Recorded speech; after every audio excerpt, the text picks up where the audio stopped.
What's goody? Hey man, it's Thursday night again. Y'all know what that means. It is time for another week of my NFL picks and predictions, baby. Now listen, what I've been doing since the NBA has started back is when it comes to football, what I've kind of been doing is like, okay, I'll watch you know what I'm saying. If it's a Thursday night game, I'm probably not watching it because basketball is on. Now tonight, I'm probably gonna watch it because I don't really care to watch Clippers Suns. So whoever plays tonight on Thursday night football, I'll probably watch it, right? But when it comes to Thursday night, Monday night football, I'm usually not watching it because hoops is on. Sunday night football, hoops is on. So really, I've only been watching the games during like that Sunday 1 p.m. slate and a little bit during like the 4:30 p.m. slate because like last week the 3:30 p.m. game that was on for the NBA was like Nets Cavs. I don't need to be locked into that game. So like I was still watching football up until there was real good games on at like 6 p.m. or stuff. But if y'all start to notice these picks get a little less in depth, these videos start to get a little bit faster, these picks maybe even start to get a little wrong a little more often because I don't even know if I was getting these right normally. So God knows if I know I'm getting them right now. Just know that it's because I'm not locked into the NFL like I would be at the beginning of the season because the NFL is back. I mean, the NBA is back, baby, and I love the NBA, and the NBA is the one that I want to focus on. The NBA is the league that I want to build my career off of, and the NBA is the league that just I love more, the league that I know more about, the league that I feel more comfortable and feel more experienced and feel more knowledgeable about. So that's my focus. But here we are still going to do these videos because I still love the NFL. I still like talking about football and I still enjoy watching football. So I'm like, might as well just go ahead and attack the biggest market by at least doing one football video a week and everything like that. And shout out to the Jets and the Colts who just made every trade imaginable. The Raiders who just lost Jacoby Myers. See, I'll be paying attention. I'll be in the know a little bit. Rest in peace to Cowboys defensive end. I'm forgetting your name. It was like Marcus Nealand. Let me look that up because I do not want to be disrespectful here in any way, shape, or form. I saw this. It was a super, super sad thing. I got this like ESPN notification, and it was Marshawn Nealand. Okay, not Marcus, but Marshawn Nealand, 24 years old, Dallas Cowboys second year D end.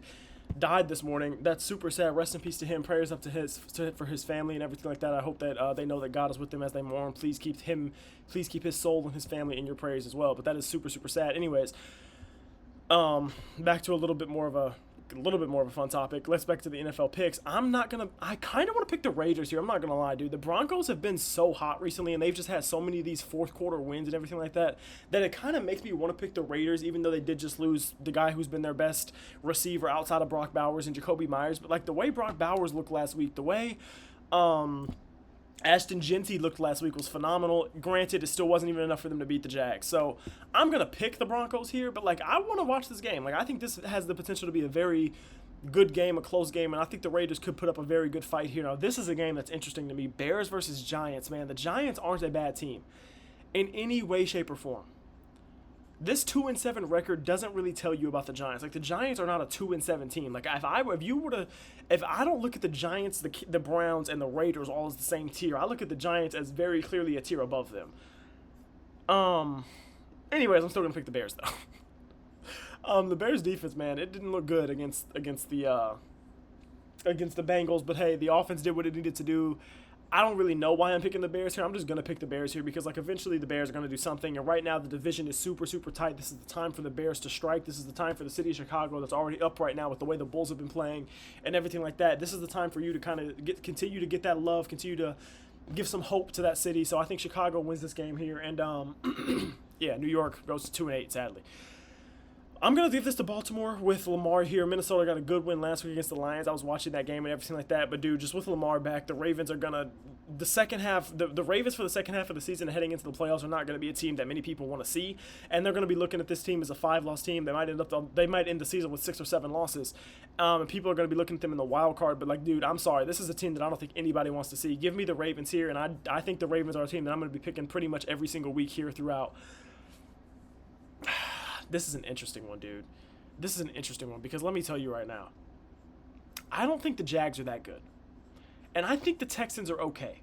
But is C.J. Stroud going to play? Because C.J. Stroud got hurt last game and he was out with like a concussion.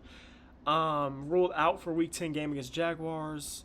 That is this week. So he's out this week against the Jaguars. Listen, man, they put up a fight with Davis Mills in there last week. They gave the Broncos some fight and everything like that. This defense is super, super good. I don't think the Jaguars are going to have an easy win here by any means, but C.J. Stroud's not there. The offense was already terrible. Now you got Davis Mills. No disrespect to Davis Mills, but, you know, I'm just going to give it to the Jags. Give me the Bucks.